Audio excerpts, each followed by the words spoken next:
you're involved, you must tell us the truth. I'm not involved. I'm telling you that. I'm not involved. Well, why should somebody put you there? I don't know. I've been telling you over and over. I don't know. That's what I'm saying. I don't know. I don't know what they put me in it for. For days, police searched for Lynette White, a witness for the prosecution in 2 separate trials. They assumed she was just laying low. That was until they made a forced entry into her apartment. And there she was, not laying low, but lying dead. What happened to Lynette White? Welcome back to Mysterious 7, where we shed light on under-the-radar cases from across the globe. Today, we're looking at a 15-year-old cold case with an insane twist, finally solved. Without further ado, let's get into it. Lynette White was a beautiful young woman from Cardiff, Wales, who was doing what she believed she had to do in order to get by. She dropped out of school and had been working as a prostitute since she was 14. Being a sex worker wasn't part of Lynette's childhood dream. Weeks before she was found dead, Tim Rogers, a BBC Wales journalist, interviewed her while investigating child prostitution. During the interview, she told Tim how she was drugged, taken to Bristol by a gang of men, and forced into prostitution. Yet even after Lynette found her way back to Cardiff, she could not find her way out of prostitution.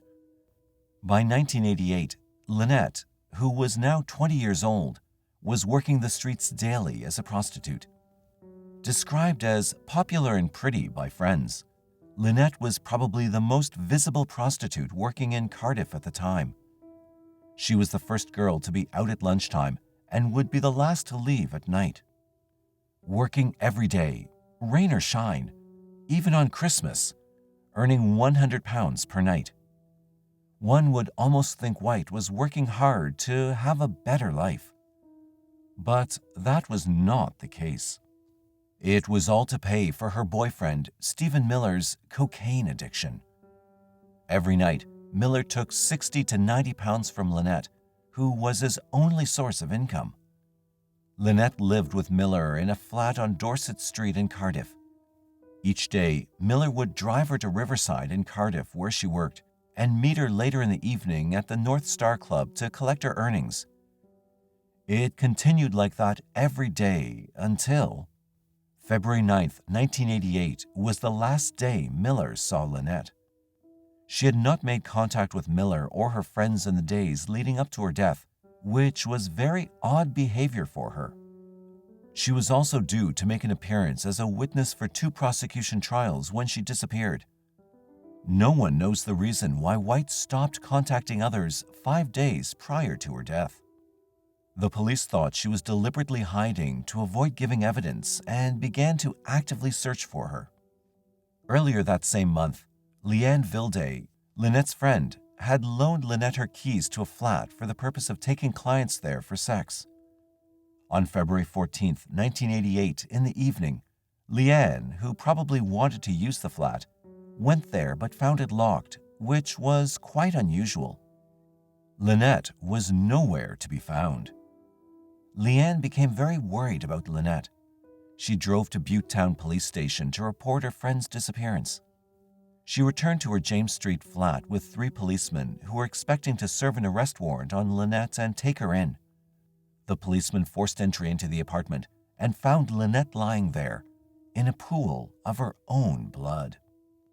A missing witness found dead with massive injuries. Who murdered Lynette White? According to the autopsy performed by pathologist Bernard Knight, Lynette had been stabbed over 50 times on her chest, face, stomach, wrist, breasts, arms, hands, and inner thighs. Her throat was also savagely slit from ear to ear. Though she was stabbed multiple times, the autopsy revealed that Lynette died from the throat injury. The pathologist also determined that Lynette was murdered on February 14th between 1:45 a.m. and 4 o'clock a.m. Lynette's body was found between the foot of the bed and the window, covered in blood. Azoospermic semen, which is semen containing no sperm, was found in her vagina and also on her underwear. There were 2 different blood types found on Lynette, her own blood and an AB type blood, which did not belong to Lynette. Soon the news about Lynette's death had spread, and police began to ask questions about the incident. Witnesses told the police that they saw a man looking distressed in the area where Lynette's body was found on James Street. The man looked very suspicious, and he appeared to have blood on his hands. The suspicious man, described as a white male, approximately 5'8" to 5'10", and in his mid-30s, became the primary focus of the investigation. Efforts to find this man were exhaustive. Soon they arrested a man that matched the suspect's description, but he was soon released after he presented his alibi. Police looked into Miller, Lynette's boyfriend, as the partner of a murder victim is usually the first obvious suspect. Miller was questioned but later released because his blood type didn't match the one found on Lynette. Because Lynette was supposed to appear as a witness against a man named Francine Cordell in court, Francine and his mother were investigated, but soon the 2 were eliminated as suspects because their blood also did not match the AB blood type found on Lynette. Very little is known about the case against Cordell or the other case that Lynette was set to give evidence in. Another suspect that piqued the investigators' interest was a man who was on a list of 12 persons of interest in the area due to their past criminal activity. He was a sex offender and a pedophile who lived close to James Street. His identity was concealed, and he was called Mr. X. When Mr. X was interviewed, he admitted to paying Lynette for sex in the past and was unable to account for his whereabouts at the time of the murder. Mr. X had blood type AB, which prompted the police to run a DNA test on him. When the results came back, it eliminated Mr. X from the investigation. Now, all that the police were left with were statements gathered from their door-to-door inquiry. Gromick, who lived in the flat right above where Lynette was murdered, together with his friend Atkins, gave statements implicating each other in their accounts. But as the statements contained 4 completely different accounts, the investigators didn't take it seriously. Ronnie Williams, a police informant, also gave an account implicating his common-law brother-in-law, Youssef Abdullahi. He initially claimed Abdullahi knew the killer and later implicated him directly, saying Abdullahi was the killer. It was known to the police that the 2 detested each other, so again, investigators dismissed the account. Leanne Vilday, who reported Lynette's disappearance on the day she died, was also suspected and questioned. The police visited her daily to question her. The pressure was becoming too much for her to handle, and one day, while she was drunk, she named Miller and Abdullahi as the killers. Violet Perriam, a secretary at a Cardiff yacht club, also gave a statement about the incident. 8 months into the investigation, she came forward claiming that on February 14th, while driving home from the club at about 1:30 a.m., she saw 4 excited black males outside the building where Lynette was killed. She then identified 2 of them as John Actie and Rashid Omar. Perriam's statement would give the case a new direction. Angela Sala, who is mildly mentally retarded, also gave a statement that she saw Miller, John, Rashid, Ronnie Acton, John's cousin, Tony Paris, and Tony Brace outside 7 James Street on the day Lynette was murdered. This was exactly what police needed, as her account corroborated Perriam's statement. Further implicating Abdullahi, John, Miller, and the rest were Gromick and Atkins, who gave new statements on the same day with Sala. They said they also saw a group of men, including Ronnie and Abdullahi.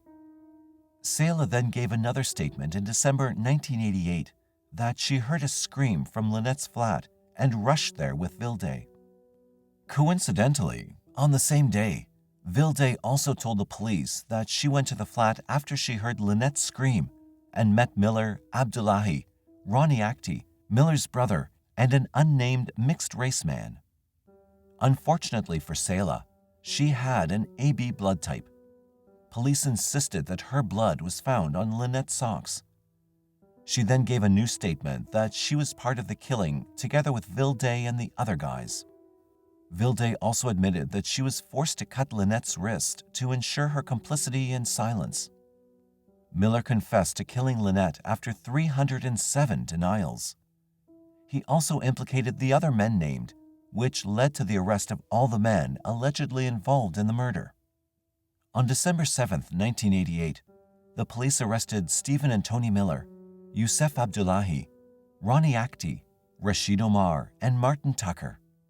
On December 9, 1988, John Akhti and Tony Paris were also arrested. For close to a year, they were locked up until their trial began on October 5, 1989, at Swansea Crown Court. This trial became the longest murder trial in British legal history, lasting 197 days. After spending 2 years in custody, Ronnie and John Akhti were acquitted of the murder, while Tony Paris, Stephen Miller, and Youssef Abdullahi were found guilty. Each were sentenced to life imprisonment, and since then they're known as the Cardiff Three. Even though no forensic evidence linked these men to the crime scene, they were held as the criminals. However, there were a lot of doubts and questions about the convictions. Consequently, the friends and families of the Cardiff Three began a campaign to overturn the convictions.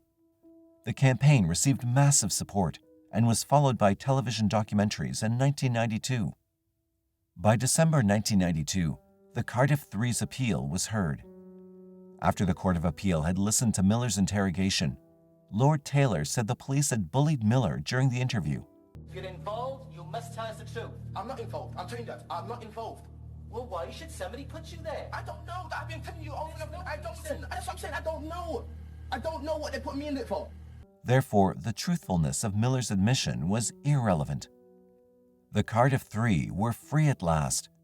Their convictions were declared unsafe and unsatisfactory by Lord Taylor.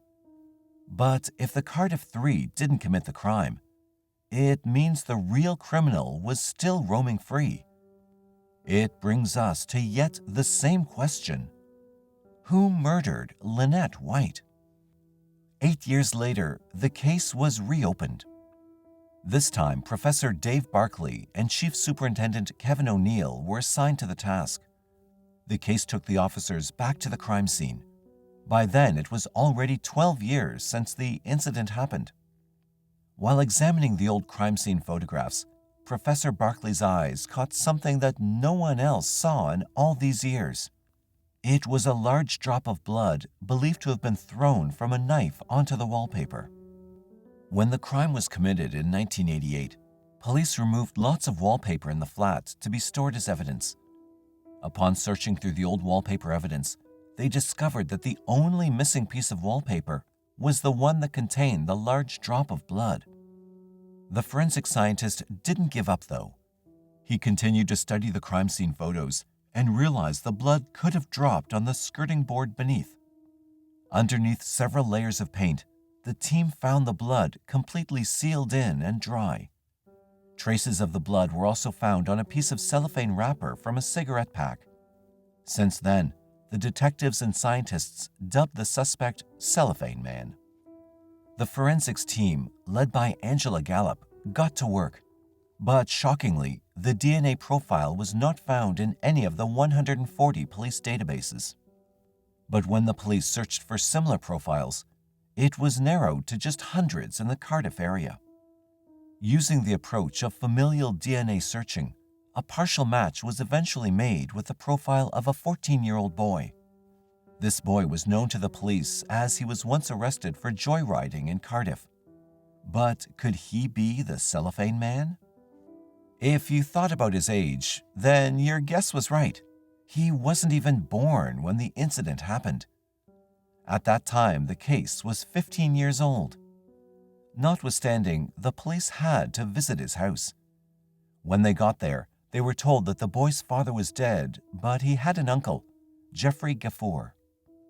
On February 26, 2003, detectives pulled up at Jeffrey's home, a semi-detached house in the village of Llanharan, 15 miles west of Cardiff, but no one was home.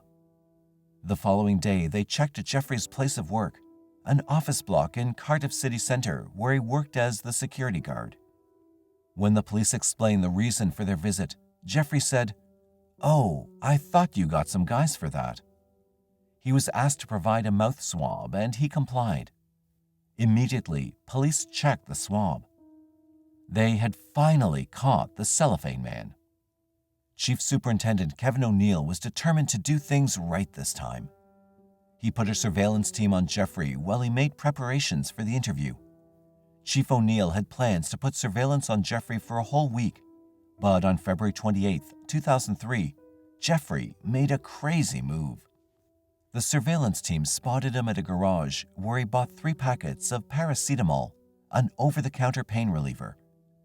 By the time the police got to Jeffrey's house, he had taken about 62 paracetamols.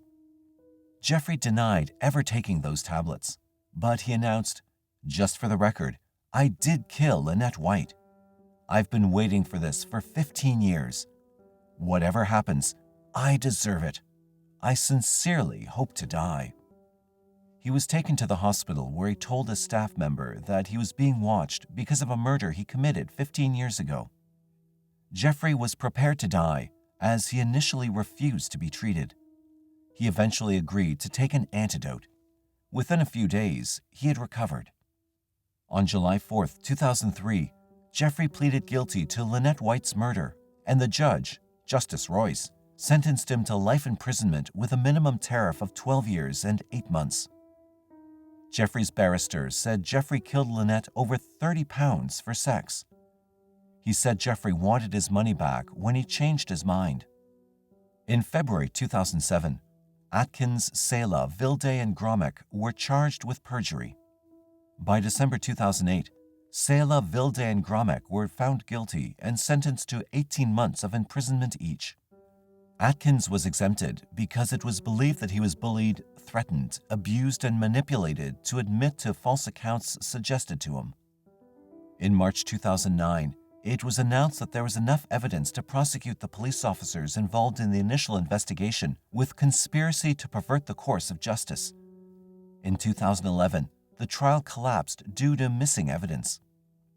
In 2015, 8 of the 15 charged officers cleared of perverting the course of justice launched a high court civil action against the force, suing for malicious prosecution, false imprisonment, and misfeasance. But at the end of 2015, the judge in the civil action dismissed their case. The 5 falsely accused men were compensated after their release. Stephen Miller was paid £571,000. John Actie was paid £300,000, while Tony Paris was paid £250,000. Ron Actie died in 2007 after much struggle to cope with what had happened to him. Yusuf Abdullahi also died in 2011 of perforated cancer. He too had battled with post-traumatic stress disorder. And that's it on the Lynette White case. Let us know your thoughts in the comments section.